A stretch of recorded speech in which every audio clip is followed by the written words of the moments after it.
Hello, my name is Andrew Nyamayaro. I'm a solicitor at Tanlo Solicitors.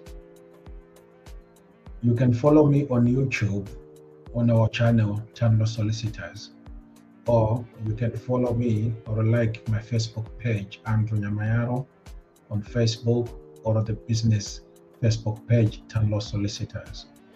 We've got lots of information available for you and lots of videos that we post, and we also write articles that are on our website and on other media that we use. Again, this week I am touching on the topic of children because it is a topic that is affecting a lot of people. And I've got some questions that I need to respond to that I've received in relation to children. So the first question that I have is, my child was born in the United Kingdom, so is he or she automatically British? Your child is not automatically British because they've been born in the United Kingdom. They have to qualify meeting certain criteria. If they are born to a British person, or if they are born to a person who's got settlement or indefinite leave to remain, and if they are born in the UK to someone who's got settlement, then they are British. If someone has got settlement and the child is born outside the UK, then they do not have settlement. There are various ways in which children can then eventually qualify or be capable to register as British citizens. You need to know these rules and rules that are available. For example, some children can qualify to become British citizens after they've gone through the 5-year limited leave, the settlement, and the British nationalization at the end. Some will qualify after 10 years if they've been illegally in the country, or they've got illegal and legal mixed leave in the UK, then they can qualify to become British citizens. And there are various forms that can be used. And some of them you have to pay for the fee, some might potentially qualify for a fee waiver. So there's different ways in which someone can qualify as a British if they are a child. But it has to be on a case-by-case basis depending on the route that is available and on the circumstances of the individual. But being born in the UK does not give an automatic right to become a citizen in the United Kingdom. The second question is, my child was arrested by the police, what can I do? So if a child is being arrested by the police, it's normally the boy child, the sons that are normally in trouble. Whether they're young adults or children, but if they've had a string of wrongdoings with the police or the authorities, and if they are born to an immigrant who does not have settlement or who does not have British nationality, that is likely to cause a lot of problems. Some of the problems will interfere with the immigration. The Home Office might end up curtailing and revoking the visa for that child or a young adult. It doesn't matter that it is a silly offense because the suitability requirement has been tightened by the Home Office. So if someone is a habitual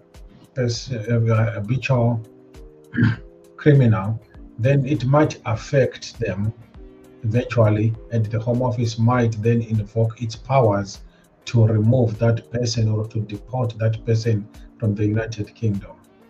So it is important that the children or the young adults are not involved in crime or any other things that will affect their suitability or a good character. So in terms of immigration, it will affect the immigration status eventually for the young person. Connected to that question is whereby the person is now being detained and maybe has been convicted, has been detained, and then is now facing deportation from the United Kingdom. If someone has been convicted, they will send to prison. And when they are in prison, once they've served their sentence, The Home Office, most of the times, will come and detain them under the immigration rules. Once they've been detained under the immigration rules, the Home Office has got a choice either to keep them in the prison where they are serving, or they can take them to a detention center. If they are under now the Home Office detention powers, the Home Office will then ask the person concerned to submit reasons why they should not be deported to their home country, or at least to be deported outside the UK. And they have to give the reasons why.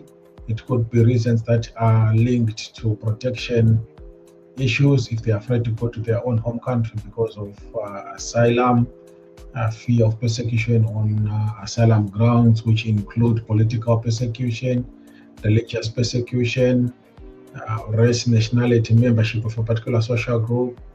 It could be reasons for human rights. They've got family in the UK, or they've got serious medical problems, or they fear any kind of torture that will not necessarily come up to persecution, but it will be torture, and all sort of things like that.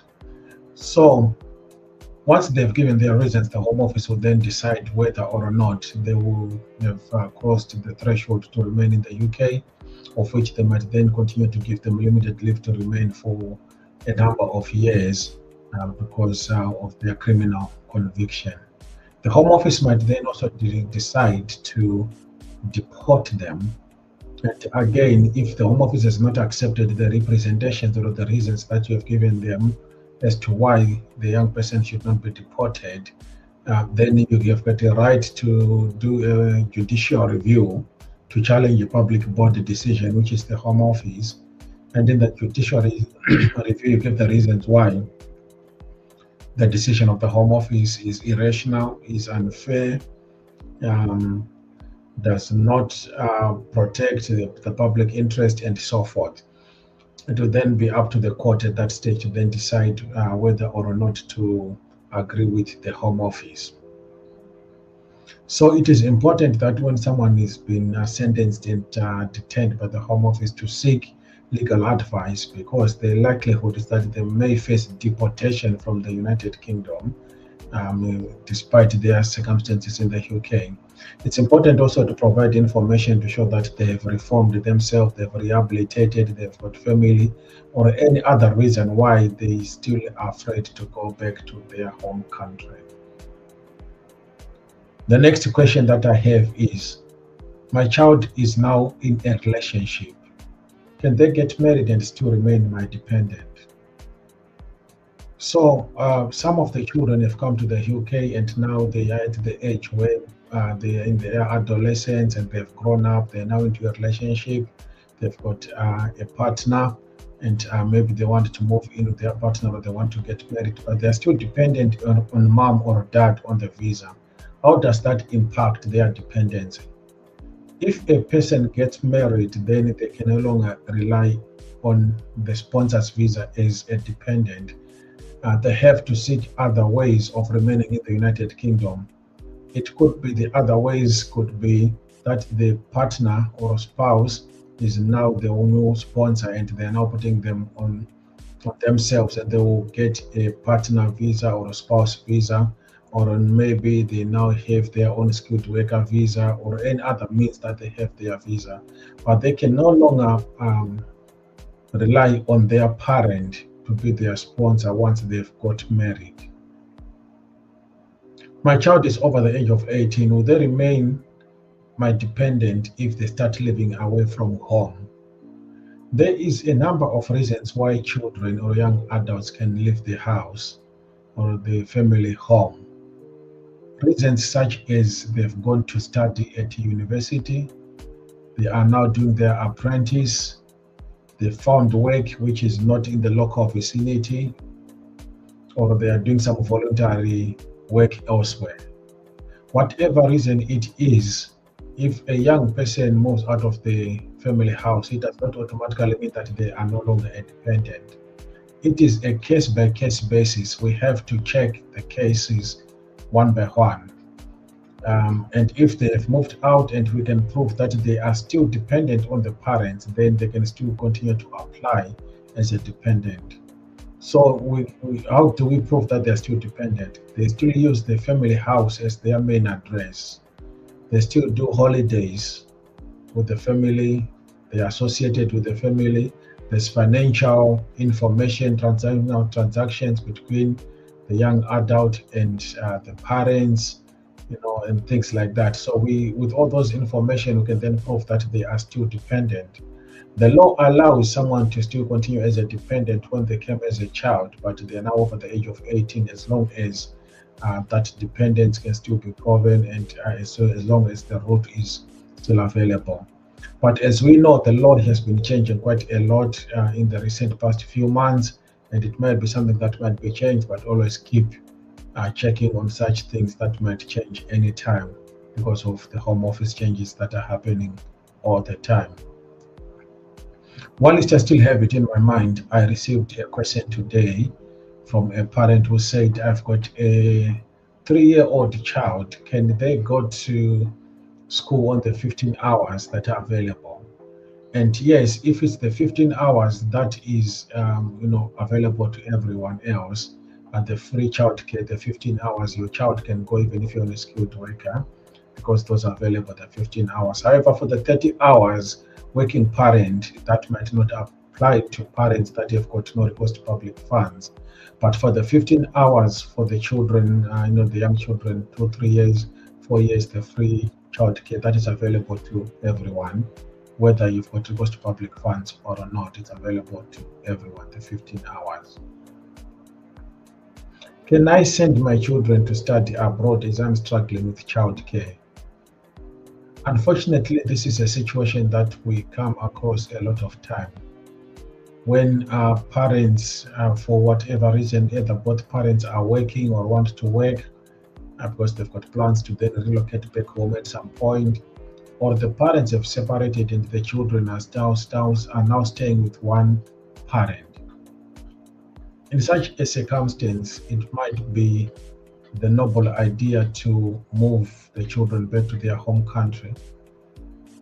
Yes, they can go back, but ultimately they will be affected when it comes to settlement, because settlement looks at the periods that they've stayed outside the country, the periods that they've stayed in the UK, and if they stayed outside the country for a large chunk of their own time, then they're unlikely to become settled at the time that you become settled yourself, and it might take them longer to become settled than yourself in terms of the timing.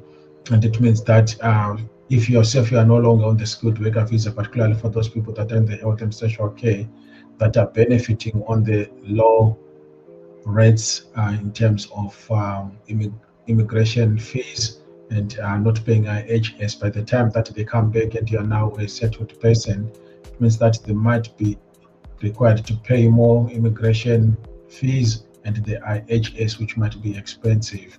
So whilst it is pragmatic and whilst it is practical for you to send them, if they're going to come back and you want them to do the settlement, that might cause issues.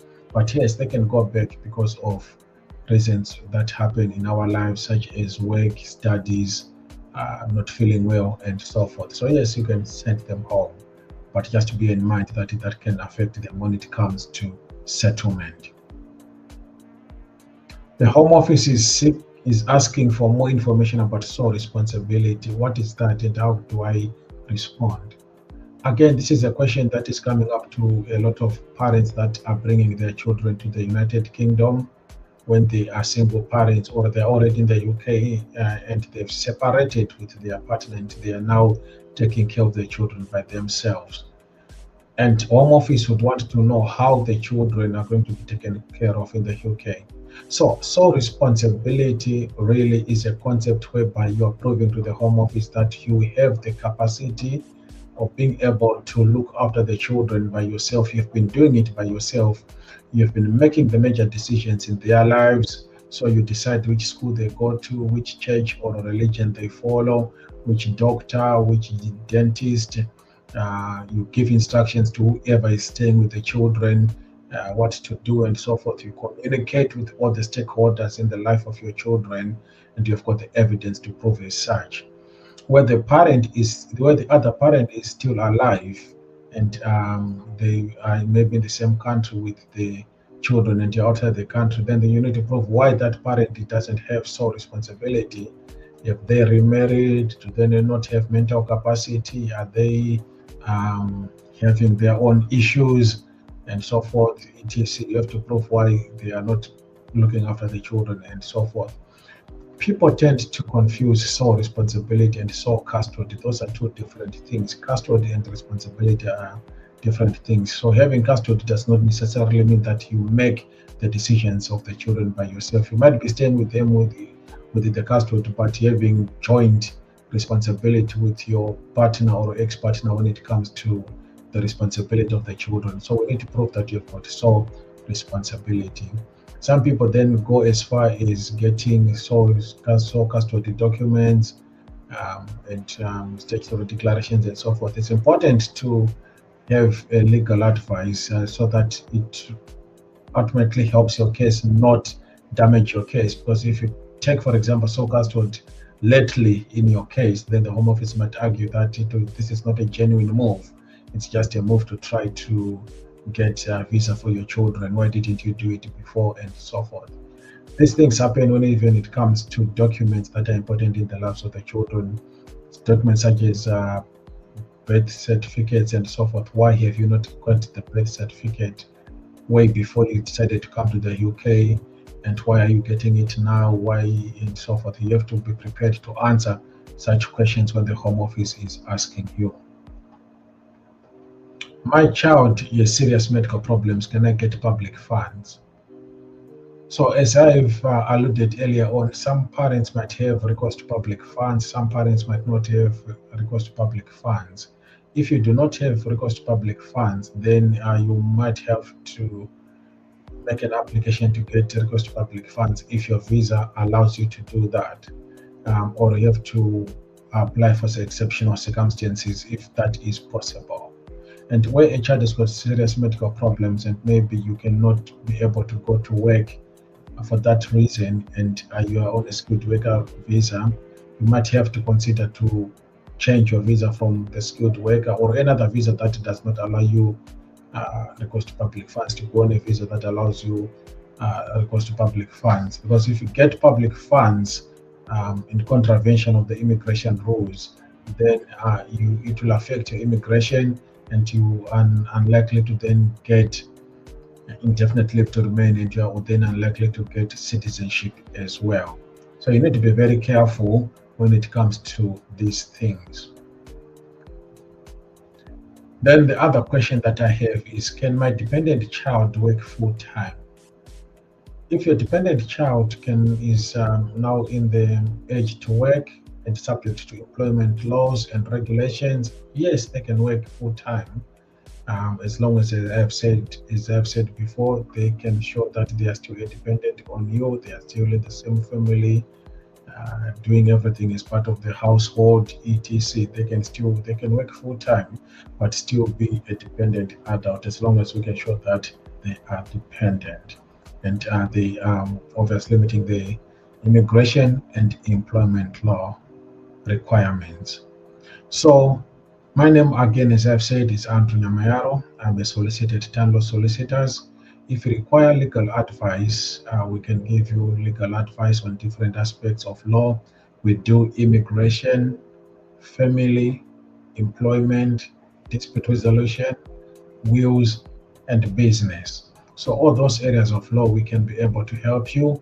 I do work with other staff members that are qualified to do the work that we do. So you might not necessarily end up dealing with me specifically, but we've got a team that works with us, that works with me. And again, we've got videos that are available on YouTube, that are available on my Facebook. On YouTube, search for Tanlo Solicitors and subscribe so that you can get notifications. On my Facebook, Andrew Nyamayaro, or on the business Facebook page, Tanlo Solicitors. Thank you so much for tuning in, and we'll be together again next time.